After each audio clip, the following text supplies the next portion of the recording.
Welcome to The Checkout. We catch up with previous Add to Cart guests and ask them 5 quick questions to get to know them better and leave you with a little extra inspiration to get you through your Friday.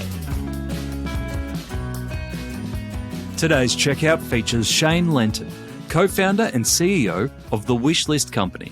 The Wishlist allows shoppers to save product items for review and purchase later, either online or in store. It gives retailers the ability to capture customers' details and preferences and automatically generate personalised marketing campaigns that will build engagement and drive sales. Shane has a passion for customer service and a brain for tech. This combination has found its natural outlet with the Wishlist and already embraced by retailers such as Kip and Co, Mr. Poolman and Incu.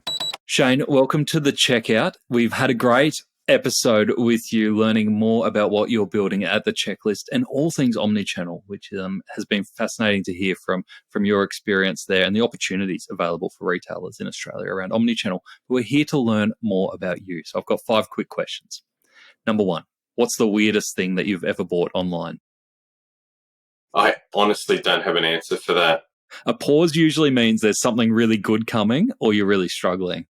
No, I'm struggling. Look, I'll tell you what my worst purchase was. Most recently, with zero research, I ordered a 4.5 metre long electric awning for my backyard. Zero research. I've literally spent no short of 2 days, and I'm reasonably handy of getting this thing put up, and it just will not work. I'm getting zero support from the marketplace I bought it from. I won't name and shame them yet. I'll give them an opportunity to fix it. But that's certainly the worst because I'm sitting here thinking, how am I going to get rid of this thing? I'm ready to throw it away, but it is dead set 4.5 metres long. It weighs about 300-400 kilo. What a nightmare. Yeah, so that's probably my most ridiculous purchase, and literally without doing, it was a spare of the moment. I need it. I want it. I found it. I'm buying it. Makes your wife's boots look pretty simple in comparison. It does. It does. Number 2, who is your favourite retailer? Look, in Australia at the moment, it's Incu. I love the brand, love the team, love the product, and love shopping with them.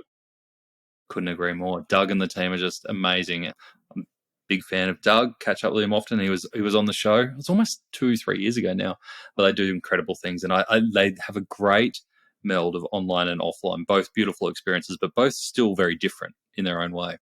Yeah, absolutely, and we're really excited to see what we can do together around the wish list and improving, sort of bringing bridging those gaps a little bit more from digital and in store as well. So but just love everything about the brand. Good stuff.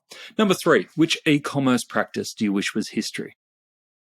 The fact that I can still transact online and need to go and find my wallet and find my card. Mm-hmm. Absolute most frustrating thing in my entire life when it comes to e-commerce and online shopping. And then that even comes to paying for services and other things. It infuriates me. Yeah. And I think things like Apple Pay and Uber have changed our expectations of why am I filling out this form. I was buying some flowers the other day online, and I shouldn't talk too about it because we've had a lot of gifting businesses on, but having to fill out forms at checkout for gifting is like 50 lines of form that you have to fill in. I'm like, surely there's a better way to do this now. And with the forms not picking up the autofill as well. I'll chuck that up there, particularly when you're on your phone.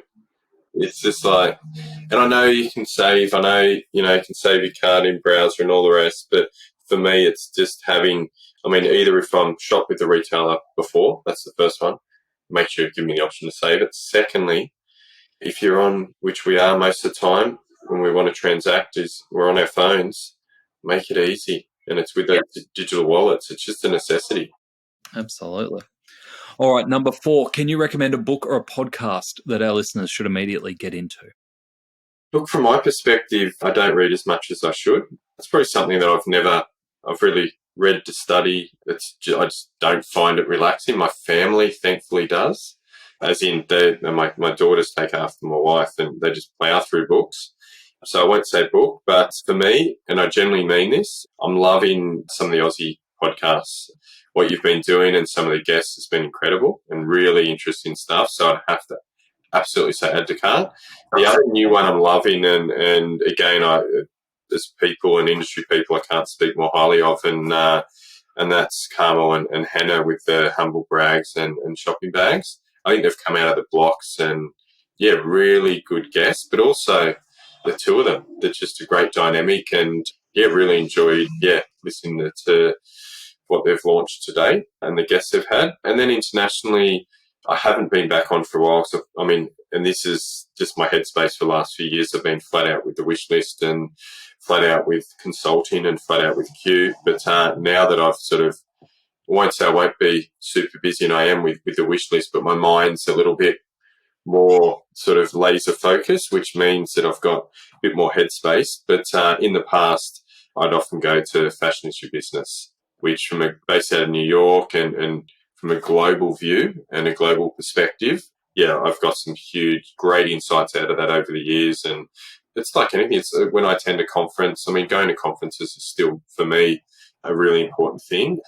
When I go and listen to, whether it's a podcast or in person at a conference, I don't always get a huge amount out of every single piece within that podcast, but there's some nuggets I pick up. But at the same time, it just gets my mind racing.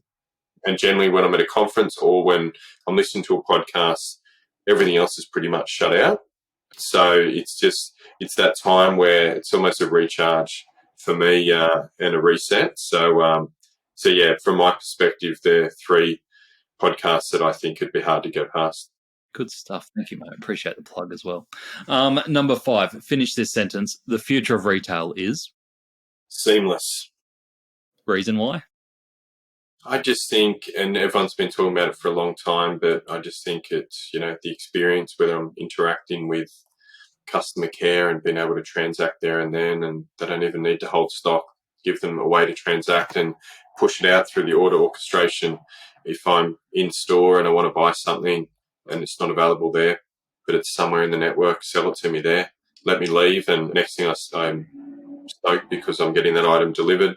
And then it's, things like Wishlist. It's if I'm going to add something to a cart, add something to a wish list, or I'm going to spend time in store, provide an experience. So I'm not having to go to my camera roll and search location and months and try and find things. For me, it's just about providing a seamless experience for the consumer. And then it comes to things like we touched on, delivery, give all the options. It comes to payments. Don't make people get a credit card out and then go and find it. Just make it really, really easy and have all their information saved, and make sure, again, it sounds crazy, but the amount of checkout forms that aren't linked up or connect in the right way to autofill and otherwise, just make it easy, because there's so much noise at the moment, and everyone's attention span's getting lower and lower. And if I think about my kids and the way that they consume content and the way that they're starting to shop, they're 14-year-old twin girls and love shopping as much as their mum, but they shop across all touch points and channels, and they know how to interact. They've got no fear of pinging live chat or send an email and asking a question, or they love going into store as much as they love shopping online. So I think, we talk about frictionless. It's the same thing, but I think for me, seamless seemed like a good word to put to it. Perfect, mate. Well, I better let you go fix that awning, and thank you for joining us on the checkout. Cheers, mate. Thanks for having me. To hear more from Shane, jump back into episode 286, where Shane shares how the idea for the Wishlist gained real legs when his wife lost out on the perfect pair of boots. He also gives his thoughts on the key components of a good omnichannel experience and how he started problem solving at an early age with a rope, a pulley, and the family pet. It's not as sinister as it sounds, I promise. Thanks for listening, and until next time, keep adding to cart.